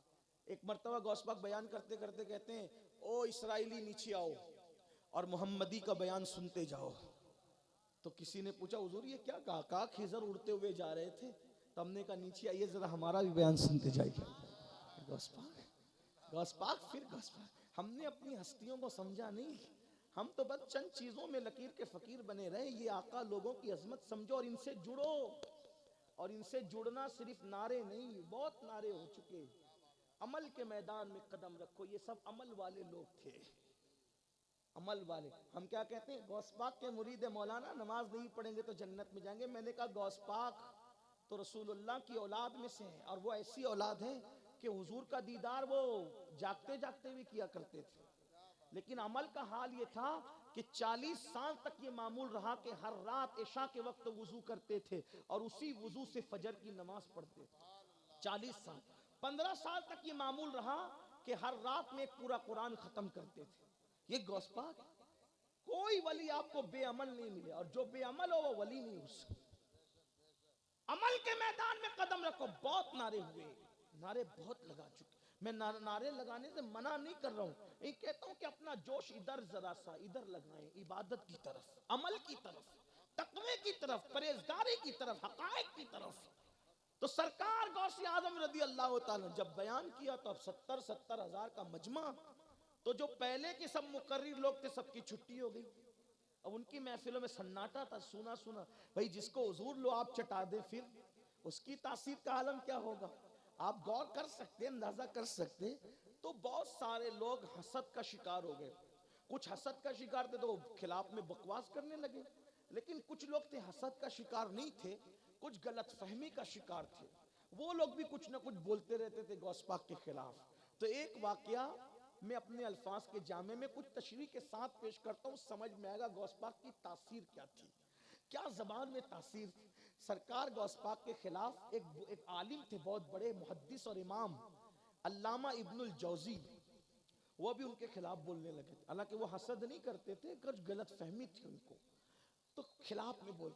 और गौस पाक के एक मुरीद उनके पास पढ़ने आता, तालीम हासिल करने, और जब ये सबक लेने आए तब ये खिलाफ बोले, तब ये अब गौस पाक के यहाँ जाए तो खिलाफ नहीं बोले। एक बात याद रखना, हमेशा इल्म जाहिर वाले सूफिया के खिलाफ बोलते रहे, लेकिन सच्चा सूफी कभी उनको जवाब में उनकी बुराई नहीं करता रहा, क्योंकि वो जानते थे, एक बात याद रखना, अहलुल्लाह अपनी जात के लिए कभी नहीं लड़ते। वली की पहचानों में से पहचान है कि वली अपनी जात के लिए कभी नहीं लड़ेगा, क्योंकि जात के लिए लड़ना ये कुत्तों का काम है। जात की लड़ना कुत्तों का काम है, अल्लाह वालों का काम नहीं है। यहाँ बात याद आई, बात आगे बढ़ाने से पहले देखो, जात के लिए लड़ना कुत्तों का काम है, अल्लाह वालों का काम नहीं। एक मर्तबा इमाम हसन जो गौस पाक के जद्दे आला है, इमाम हसन, कभी कभी आदमी का मूड बनता है ना कि यार आज मुझे बहुत अच्छे कपड़े पहनना, थोड़ा सा आज मुझे सजना है, संवरना है, ऐसा मूड बनता है कभी कभी, आपका भी बनता होगा। कभी कभी हम लोगों का भी जहन में आता है कि चलो यार आज कुछ अच्छा पहने। एक दिन इमाम हसन के जहन में आया, चलो आज कुछ अच्छा पहनते हैं। अब अच्छा तो वो खुद हसन थे, नाम अच्छा, नसब हसन है, खानदान हसन, कबीला हसन, शहर हसन है, भाई भी है हसन। हसन मतलब अच्छा, अम्मी भी हसन, अब्बा भी हसन, नाना भी हसन, सब हसन ही हसन, और उनके सदके में इंशाअल्लाह अपना खात्मा भी हसन। अच्छा पहनने का शौक, उस दिन ख्याल आ गया तो निकाला क्या, नाना का मामा। हाय हाय हाय, जिसकी नालैन मिल जाए, उस्ताद ज़मन जैसे लोग कहने लगे कि जो सर पे रखने को मिल जाए नाले पाके हुजूर, तो फिर कहेंगे कि हाँ ताजदार हम भी। उनकी नालैन का ये कमाल, तो अमामे की क्या शर्त। तो अमामा निकाला, नाना का बांधा, और बाबा का जुब्बा पहना, और चचा का पटका बांधा जाफर तैयार का, और जुल्फिकार हैदरी हाथ में ली, और अम्मी का दुपट्टा कमर में, और निकले। अब सोचे हम शबीए पैगंबर थे, जब ज़हरा का लाल सज के निकला होगा तो कैसा लगता, क्या बात होगी। सुभान अल्लाह। आपको बताऊं तिलारी वालों, अगर आप ज़ौक़ से सुनना चाहते हैं तो मैं एक बात आपको बताऊं, आदमी, तवज्जो करें, आदमी जब कोई बात बयान करने से आजिज हो जाता है तो क्या कहता है, क्या बात यार उसकी, यानी क्या बात कह करके समझ में आता है कि अब इसके बाद अल्फाज हैं, बोलो वही ना। जैसे मिसाल, खाना बहुत अच्छा बना, गया यार क्या बात है उनके यहाँ के खाने की, मतलब अब बयान खत्म है। ऐसे ही है ना, क्या बात है उसके हुस्न की, क्या बात है ताजमहल की, अरे क्या बात है जलसे की, मतलब अल्फाज खत्म। आला हजरत जैसा आदमी अगर कलम उठाए मिट्टी पर, तो मिट्टी को मिट्टी में दफन कर दें, पानी पर उठाए तो पानी के पानी पानी कर दें, हर चीज को आखिरी और एंड तक पहुंचा कर रहे। लेकिन जब नबी के खानदान को बयान करना हुआ तो वहां अल्फाज खत्म हो गए, और कहने लगे क्या बात रजा, क्या। यही तो आला हज़रत की बातें हमें पसंद है, जिसकी वजह से हम उनसे प्यार करते हैं। हर चीज पर तहकीक एंड तक पहुंचाई, लेकिन जब नबी के खानदान की बात आई तो वहां आजिज़ी कर रहे कि अल्फाज खत्म है, कहते क्या बात रज़ा, क्या बात रज़ा, क्या बात रज़ा। किसकी, उस शमनिस्तान करम की, ज़हरा कली जिसमें हुसैन और हसन। माशाअल्लाह, नारे तकबीर, नारे रिसालत, मसलके आला हजरत हुजूर सैयद अमीनुल कादरी साहब। क्या बात रज़ा, क्या बात रज़ा, है ना, यही क्या बात रज़ा। अल्फाज खत्म हो जाते तब आदमी कहते क्या बात है, क्या बात रज़ा। उस चमनिस्तान करम की, चमन ज़हरा है कली, हाय हाय हाय, क्या अंदाज है, ज़हरा है कली जिसमें हुसैन और हसन। तो इमाम हसन कैसे लगते होंगे, हम शबीए पैगंबर कैसे लगते होंगे। अब जब अच्छा पीछे तकरीबन 12 से 1500 मानने वाले, यानी अकेले नहीं जा रहे हैं, आज कर्रो फर भी है, बहुत शान शौकत। सामने से एक आदमी आ रहा है, अब इतने अच्छे लिबास में देख के वो हसद करता था इमाम हसन से। क्या करता था, इसका मतलब कि अल्लाह वालों से हसद करने वालों की भी कमी नहीं रही। लेकिन फर्क इतना है, मानने वाले 1500 थे पीछे और हसद करने वाला एक था। मतलब इसका ये है कि हसद करने वाले रहते हैं मगर कम ही रहते हैं, मोहब्बत करने वाले ज्यादा रहते हैं। देखा तो हजरत देखा इमाम हसन सामने, नाना की सुन्नत की, मैं खुद से सलाम किया तो उसने कौन है तू, मानंता तू कौन है? हालांकि इनको कौन नहीं जानता, इनको तो जानवर भी जानते हैं। हाँ, लेकिन जो नहीं जानते फिर वो जानवर से ही बदतर है। हाँ तो आप कहेंगे इनको जानवर भी जानते हैं। मैंने कहा जानवर भी जानते हैं। अगर बातें होती तो बहुत दलीलें पेश कर सकते थे, लेकिन अभी वक्त खत्म होता है, आगे की बात पूरी करके बात खत्म करना है। कौन है तू? हम और आप क्या करें, मुझे नहीं जानते मैं कौन हूं, लेकिन वो हसन थे। है हसन थे, जद्दे करीम गौसे आजम। फरमाया मेरा नाम हसन इब्ने अली है। उसने मुझे कौन हो तुम? सीधे से कहा मैं हसन इब्ने अली हूँ, हसन का बेटा हूँ, अली हसन अली का बेटा हूँ। तब उसको जवाब मिला तो जल बुन गया। अच्छा वही अली जो दुनिया में बड़े फितने फैलाता था? उसने कहा माअज़ल्लाह। बोलो माअज़ल्लाह। माअज़ल्लाह का मतलब है अल्लाह की पनाह। हम उसकी बात की तायीद नहीं करते, है ना। कुफ्र को नक्ल करना यानी उसको बयान करना बतौर नक्ल, ये कुफ्र नहीं है ना। तो उसने कहा माअज़ल्लाह अस्तग़फ़िरुल्लाह, वही अली। और फिर उसने जो कहा आपने सुना भी कि उसने कहा वही अली।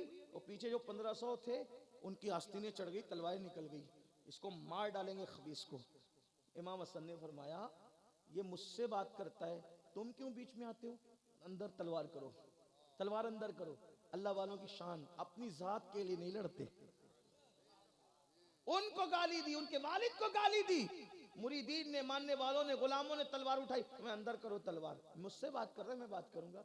अगर आज किसी के 4-6 हो जाए ना तो उसके पैर जमीन पे नहीं टिकते। लेकिन असलियत ये है अल्लाह वालों की, नफ्स के लिए लड़ना कुत्तों का काम है, अपनी जात के लिए लड़ना कुत्तों का काम है। अल्लाह वाले तो माफ करने वाले, लड़ने वाले नहीं है, हसद करने वाले नहीं है, बुग़्ज़ करने वाले नहीं। इससे पता चला किसी का जुब्बा कितना ही खूबसूरत हो, लेकिन अगर उसमें माफ करने का जौहर नहीं है, वो सब कुछ तो हो सकता है, अल्लाह वाले तो माफ करने वाले होते हैं।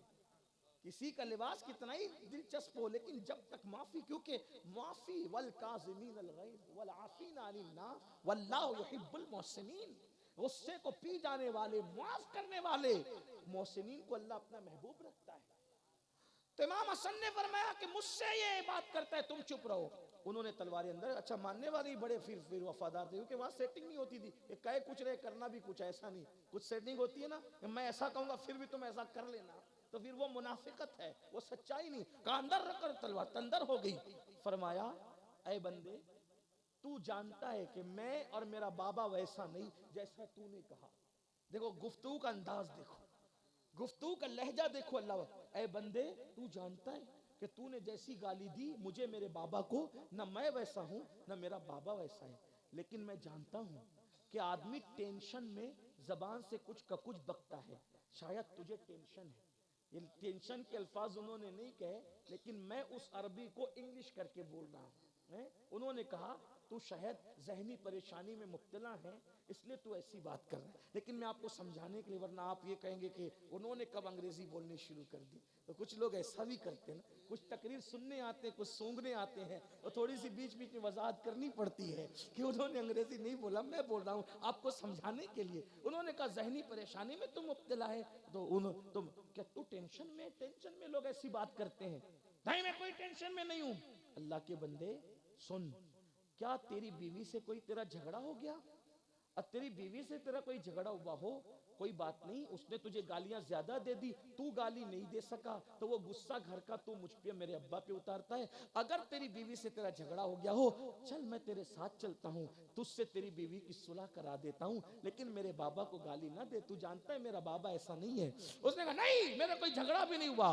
फिर फरमाया शायद तूने किसी से कर्जा लिया है, और कर्ज जिससे लिया है मुद्दत पूरी हो गई है, वो मांगने आया और उसने तुझे गालियां दी, लेकिन तू उसका जवाब न दे सका, तो तू वो गुस्सा मेरे बाबा पे निकालता है। बता तेरा कितना कर्ज है, ताकि वो तेरा कर्ज मैं तू अदा कर सको, ताकि इस गाली से तुझे निजात मिल जाए। उसने कहा मुझे कोई कर्जा नहीं है। फिर फरमाया हो सकता है शायद तू भूखा है, और भूख के अंदर तू ऐसी बात करता है, मेरे बाबा ऐसे नहीं है, चल मेरे घर चल, चल ताकि मैं तुझे खाना खिला दूं, तेरा पेट भर जाएगा, तू गुस्से में ऐसी बात नहीं करेगा। वो कदम पकड़ के कहता है इब्ने रसूल कहलाने का किसी को हक है तो हसन इब्ने अली को हक है। ऐसे ही होते हैं मोहम्मद के घराने वाले, ऐ शान है रसूल अल्लाह के घराने वालों की। देखा दुश्मन को अपना किस अदा से बनाया, ये इमाम हसन है और वो जद्दे आला है सरकार गौस पाक के। तो इब्नुल जौजी वो कादरी गुलाम के पास गौस पाक के बारे में कुछ का कुछ बोलते रहते थे, लेकिन जब वो गौस पाक के यहाँ जाते थे गौस पाक कुछ कहते ही नहीं थे। क्यों नहीं कहते थे? क्योंकि जिसको यार का पता मिल जाता है वो किसी की तरफ तवज्जो ही नहीं करता, उसकी तवज्जो तो जन्नत की तरफ भी नहीं रहती, दो आलम से करती है बेगाना दिल को, अजब चीज है लज्जते आशनाई। जिसको यार का पता मिला फिर वो किसी को खातिर में नहीं लाता। अल्लाह अकबर। तो एक दिन वो कादरी जो है थोड़ा सा भड़का और भड़क कर उसने कहा हजरत आप मेरे उस्ताद हैं, जब देखो जब आप उनकी बुराई करते, जब देखो जब उनकी बुराई करते और वो आपके खिलाफ कुछ नहीं कहते, तो आपने कभी उनसे मुलाकात की, कभी देखा, कभी उनको सुना? उन्होंने कहा नहीं मैंने नहीं देखा, नहीं सुना उनको। कहा एक बार चलो मेरे साथ और उनका बयान सिर्फ सुन लो, बस उनकी महफिल में चलो बयान सुन लो। अब तैयार किया। अब इब्नुल जौजी जैसा आदमी, उलमा जानते ये कौन बंदे इब्नुल जौजी? इब्नुल जौजी उस हस्ती का नाम है कि उन्होंने किताबें जब लिखी ना कलम छांट छांट के, तो कलम की कतरन इतनी निकली थी कि उन्होंने वसीयत की थी जब मेरा इंतकाल हो जाए तो इसी कलम की कतरन जला करके मेरे लिए गुसल का पानी तैयार करना। तो गुसल का पानी कलम की कतरन पर तैयार किया गया, पानी गर्म हो गया फिर भी कलम की कतरन मौजूद रही। सोचो कितनी किताबें लिखी हो। ऐसा आलिम, ऐसा मुहद्दिस और मुफस्सिर। तो जब उनसे कहा आपने सुना उनका बयान? नहीं सुना। कहा एक बार मेरे मुर्शिद को आप सुन लें, फिर जो चाहे राय कायम करना। तैयार कर लिया। अभी कादरी तो कादरी होते हैं ना, अभी कादरियों की बात भी अलग होती है, कादरियों की बात। अब वो तैयार हो गए, लेकिन अपने ज़ौक़ के मुताबिक बता रहा हूँ। अब एक इतनी बड़ी हस्ती जिसका बयान सुनने के लिए इतने हजारों शागिर्द आते हों, जब वो किसी का बयान सुनने जाएगा तो शर्म नहीं आएगी जो मुखालफत कर चुका? तो इब्नुल जौजी जो है उन्होंने सर पे चादर डाली यूं ताकि लोग पहचान न सके, ऐसे चादर डाली और गौस पाक की महफिल में गए और बिल्कुल किनारे पे बैठ गए ताकि लोग जान न सके, चेहरा छुपा के बैठ गए। अब गौस पाक तशरीफ लाए। यकीन जाने नबी का घराने का आज का इंसान अगर आप देखते हैं तो शेर पढ़ते हैं तेरी नस्ल पाक में बच्चा बच्चा नूर का, गौस पाक जैसे की शक्ल क्या होगी। मेरे इमाम कहते हैं मुस्तफ़ा के तने बेसाया का साया देखा, जिसने देखा मेरी जान जलवे ज़ेबा तेरा। गौस पाक थे मेरे भाई। अल्लाह करे अल्लाह किसी को वो जलवा दिखाए तो समझ में आए कि हमारी जमात के बहुत बड़े आलिम थे मौलाना सईद एजाज कामटवी रहमतुल्लाह अलैह। सईद एजाज कामटवी ने जो मनकबत लिखी उसका मक्ता ये है, मक्ते में कहते हैं चांदनी मुझको एजाज फीकी लगे ऐसे अच्छे हैं वो, और किरण मुझको सूरज की धुंधली लगे ऐसे अच्छे हैं वो, कैसा नूरी मुखड़वा दिखाए गए रे मोरे गौसुल वरा। उनका चेहरा कोई देखे तो पता चले ना कि वो कैसे थे, उनका रंग क्या था, उनकी शान क्या थी। बहरहाल इब्नुल जौजी गए और जाकर किनारे पर यूं चादर डालकर बैठ गए। गौस पाक आए मसनद पे बैठे। अच्छा जैसे हमारे यहाँ होता है ना कि पहले उन्वान सेट होता है, फिर उसमें मुकर्रिर आता है, फिर भी मुझ जैसा कोई बेपढ़ा लिखा अगर आ जाए तो उन्वान कुछ होता है, बोल के कुछ जाता है, बल्कि आयत भी पढ़ ले तो आयत पढ़ने के बाद पूरी तकरीर हो जाती है 2 घंटे की। होते बरे आयत पर तो कुछ बोलने का मौका नहीं मिला, इंशाअल्लाह आइंदा आएंगे तो फिर आयत पर गुफ्तगू। कभी ऐसा भी होता है ना, ये बात होती है, लेकिन वहां ऐसा सेटिंग वाला मामला नहीं होता था। क्या होता था? गौस पाक आए बैठे, कारी को बुलाया, कुरान पढ़ो। अब कारी जो आयत पढ़ दे उसी पे गौस पाक का बयान होगा। हाँ, उन्वान पहले से सेट नहीं है, ये इल्म था। इससे पता चला कि अल्लाह वाले कितने इल्म वाले रहते हैं। अल्लाह अकबर। कारी आया, आयत पढ़ी। अब आयत पढ़ी तो गौस पाक ने उसी आयत पे बयान शुरू की। अब आयत का मतलब, आयत का तर्जुमा, उसकी तफसीर। ये उलमा जानते हैं कुरान की एक एक आयत की 70 हजार तफसीरें हैं कुरान की एक एक आयत की। और ये तो कहने कहलाने को है, आज भी कुरान के मानी का नुज़ूल उलमा के दिल पर हो रहा है। कुरान का नुज़ूल बंद हो गया, मानिए कुरान आज भी उलमा के दिल पर, नायबीन रसूल के दिल पर हर दिन नया माना है। अरे जब गालिब और इकबाल के अशार के इतने माना निकल सकते हैं, जब बंदों के कलाम की इतने माना है, तो खुदा के कलाम के कितने माना है। यही तो कुरान की जिंदा किताब है। कुरान जिंदा किताब है, आज भी उसके माना लोगों के दिलों पर नाजिल हो रहे। ये और बात है कि लोगों ने कुरान को छोड़ दिया है। अल्लाह अकबर। तो सरकार गौसे पाक ने आयत को बयान की, तर्जुमा पढ़ा और उस पर तफसीर बयान करना शुरू की। मुल्ला अली कारी लिखते हैं इस वाक़े को, और भी लोगों ने लिखा है, लेकिन सुनो, जब गौसे पाक ने पहला कौल बयान किया तफसीर का, तो वो जो कादरी था वो कुछ देखने लगा उनको, तो इब्नुल जौजी ने बहुत नाच से सर हिलाया। कोई नई, यानी कोई नई बात नहीं कही थी तेरे पीर ने, मैं जानता हूँ इसको। क्योंकि उलमा जो बैठते हैं ना, ये कोई इनकी मालूमात में हम लोग इजाफा नहीं करते, ये दुआ के लिए बैठते हैं, बरकत के लिए। वरना हम जो लोग बयान करते हैं उससे ज्यादा ये लोग जानते हैं, मगर ये हौसला अफजाई है, बरकत के लिए आते, जीनत स्टेज, आपकी मालूमात में कुछ इजाफा हो जाता है। तो पहली बात बयान की तो उन्होंने कहा जानता हूँ, फिर दूसरी बयान की तो देखा तो कहा जानता हूँ, तीसरी बयान की वो भी, चौथी बयान की वो भी। इस तरह से तकरीबन 11 तफसीर तक वो सर हिलाते रहते, जानता हूँ। 12वीं शुरू की तो सर झुक गया, फिर 13वीं, फिर 14वीं, फिर 15वीं। बाज लोग कहते हैं उस आयत के 40 माना, और एक रिवायत के मुताबिक उस आयत के 70 मानी गौस पाक ने बयान फरमाए। और जब 70 बयान किए तो 11 के बाद गर्दन झुकती चली गई, झुकती चली गई, झुकती चली गई, खामोश रहे, नजर ना मिलाई उस कादरी से। फिर गौस पाक की एक मखसूस कैफियत होती थी, उस वक्त फरमाया, अरे लोगों, जो बयान किया वो थोड़ा है, जो रह गया वो बहुत ज्यादा है। फरमाया अब काल को छोड़ो, मतलब अब नकल की हुई बातों को छोड़ो, काल को छोड़ो, अब हाल की तरफ आओ। इतना कहना था, काल को छोड़ो, हाल की तरफ आओ। पूरा मजमे पर जज्बात तारी हो गए। कोई नारे लगा रहा है, कोई कपड़े फाड़ रहा है, कोई वक्त में है, कोई जमीन पे गिर के बेहोश है, किसी के जिस्म से रूह निकल गई है। उस हंगामे में, हंगामे के अंदर वो कादरी ढूंढ रहा था, इब्नुल जौजी कहाँ है। जब देखा इब्नुल जौजी तो गौस पाक का कदम पकड़ के कहते थे, मुर्शिद आज पता चला कि आपके इल्म की शान का आलम क्या है। गौस पाक का काम ये है, ऐसे बुजुर्गों का दम। अब बताओ, यानी अल्लाह वाले कितने इल्म वाले, और आज हमसे बड़ा जाहिल कौन। ना बच्चों को पढ़ाते, ना खुद पढ़ते। कितने लोग हैं जिन्हें कुरान पढ़ना आता है। रमजान शरीफ में कितने लोग कुरान पढ़ते हैं। याद रखना, बुजुर्गों ने फरमाया, जिसने दुनिया में कुरान पढ़ना नहीं सीखा, कयामत के दिन वो अंधा उठेगा। कुरान पढ़ लो जिंदगी में। अल्लाह वाले तो सब इसीलिए आए थे, यही काम करने आए थे। तो मुसलमानों, मेरी गुजारिश है, अल्लाह का खौफ दिल में पैदा करो, अल्लाह की खशियत दिल में। गौस पाक कितने बड़े थे, ठोकर से मुर्दे जिंदा करते थे, लेकिन जब हज को गए, काबे का गिलाफ पकड़ के कहते, अल्लाह, अब्दुल कादिर की अमाल अगर तेरी बारगाह में कबूलियत के काबिल नहीं है, तो कयामत के दिन तो अब्दुल कादिर को अंधा उठाना, अंधा, ताकि तेरी बारगाह में शर्मिंदगी से महफूज हो जाए। मुसलमानों, एक दिन ईद का दिन था, कोई गौस पाक से मिलने आया तो देखा कि रो रहे हैं। कहा, मुर्शिद आज तो ईद का दिन है। फरमाया, बेटा अपनी ईद उस दिन होगी जिस दिन अपना खात्मा ईमान पर होगा। जब ईमान पे जाएंगे उस दिन हमारी, ये उनकी फिक्र थी, उनकी सोच थी। आज हम उससे दूर हो गए। मेरे भाइयों, आओ तौबा करो, नेक बनो, अल्लाह वालों के नक्शे कदम पे चलो। सिर्फ नारेबाजी, ज़बानी दावे से काम नहीं चलेगा। अल्लाह पाक सबसे पहले मुझे, आप सबको अमल की तौफीक अता फरमाए। गुफ्तगू के दरमियान अगर कोई गलती हो तो अल्लाह ताला माफ़ फरमाए। अस्तगफिरुल्लाह।